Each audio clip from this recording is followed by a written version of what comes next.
Good evening, everyone. Merch Hunter Ricky back, and I'm a little bit late this week, but we're going to talk about Fabricant 100. And it took me a little bit to process this chapter, and I've been very busy job searching and stuff like that. I am so upset in a good way with this chapter. It made me feel so betrayed and slapped in the face, and I mean it. I do mean it in a really good way. I know it sounds weird. I know it doesn't make sense. Right off the jump, I'm going to give the chapter an 80% out of 100, and I'll explain why as we get to it right now. So let's start the recap, okay? So the chapter starts off with Fabricant 91 getting burned to a crisp, and the body saturation, or the power of Fabricant 100 is fully revealed to be an ability to burn one's body fat, and the doctor created this ability, and it's at the cost of the Fabricant itself just burning its body to ash. We do see Fabricant 100's hand is a little bit charred too as well. Now, Fabricant 91 is completely done. He is completely lit on fire. He falls off the rooftop. He goes up to Fabricant 91, who then yells at Fabricant 1, who then yells at Ashibi saying, "Hey, do you know how many years it took to make this guy?" And he even has the insecurity complex as well. Like, I thought I was close to making the perfect human. I'm so mad right now that I am once again thwarted, and this took me years. It's all these body parts. Now it's just gone to waste, and I'll never make the perfect human yet. It really does harken back to the damage, the emotional damage this doctor inflicts with just one word every time a Fabricant is brought into existence. It's phenomenal. It's fantastic, and this is the stuff I'm here for. Then we get Fabricant 100 jumping down off the roof and ultimately just killing Fabricant 91 after being rejected by Fabricant 1. It's kind of a brutal scene to watch, but it does make sense that Fabricant 1 is a maniacal,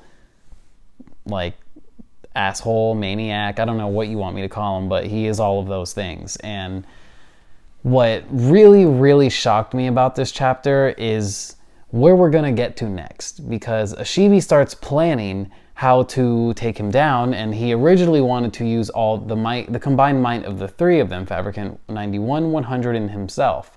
As he goes to approach combat style Fabricant 1, he is stopped by Fabricant 100. She betrays him. It is explained immediately to Ashibi that, hey, she's fine with killing the other Fabricants, but she is not fine with killing me. Now it's 2 on 1, and you're the odd man out. And Ashibi's just sitting there like, are you kidding me? This Fabricant 1 killed innocent people, and they show the guy he just killed, and then like an X over his face, and then like his wife and child. It's pretty good imagery, so I really like that part. But he explains that part, and he then says, hey, I accomplished my secondary goal, and pulls out the core of Fabricant 99. Now the Mort Safe is without an ability to bestow other powers to their members. This is major, because does that mean the leader of Mort Safe is hurt? Does that mean other regular members of Mort Safe are just donezo, dead now, finito?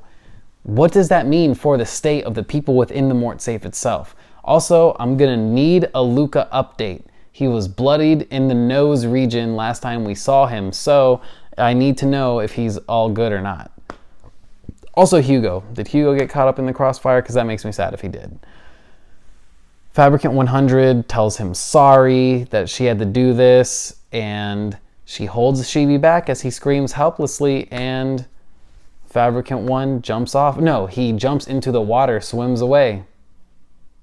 No punishment, no justice is held up today. Ashibi has officially been betrayed by Fabricant 100. I am hurt, I'm stunned, I'm shocked. Raijin, what do you think? He thinks it's bullshit. And that's why he can't vocalize out loud, because he cusses a lot. He's got a potty mouth. Now, I am literally destroyed in the best way over this chapter. And the only reason why I am rating it 20 points lower than a 100 is because my issue with the chapter is that this was a very, very long chapter in terms of how many pages it was versus what we got. The fact that I can summarize it in less than 6 minutes is a problem. And he's been doing this a lot with chapters, and I totally get it.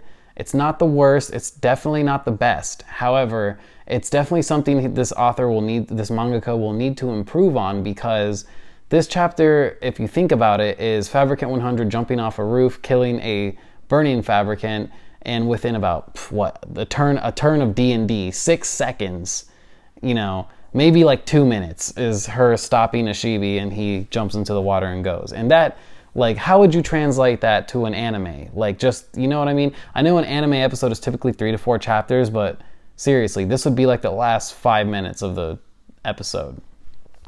And again, it's not bad. It's just certainly not that good. I feel like there should have been a little bit more in this chapter. I feel like this chapter could have been condensed as maybe 10 panels or 10 pages, maybe 15 pages top, and the last 5 could have been another event starting up. But that's just me. I'm sure people will disagree, and I understand that. But strictly from a standpoint of this manga not doing the best every week or doing what it could be, and you know, the fan base has not grown that much personally. Like, in my opinion, I don't see people talking about Fabricant 100 like I do. I don't see people commenting like Minsel and Tume, and I don't see people commenting on like Reddit posts. I see that there is a Reddit for Fabricant 100 and it has hardly any activity. It's just worrisome at this point, you know, but at the same time, I'm not here to be the Grim Reaper.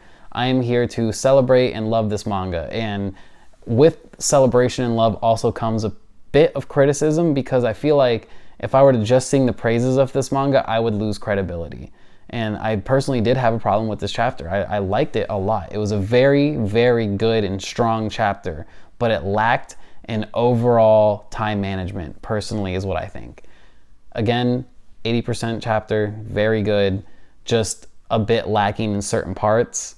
Also, I want Ashibi to really be mad. If he forgives Fabricant 100, I don't know if I'll be able to respect him as a main character anymore.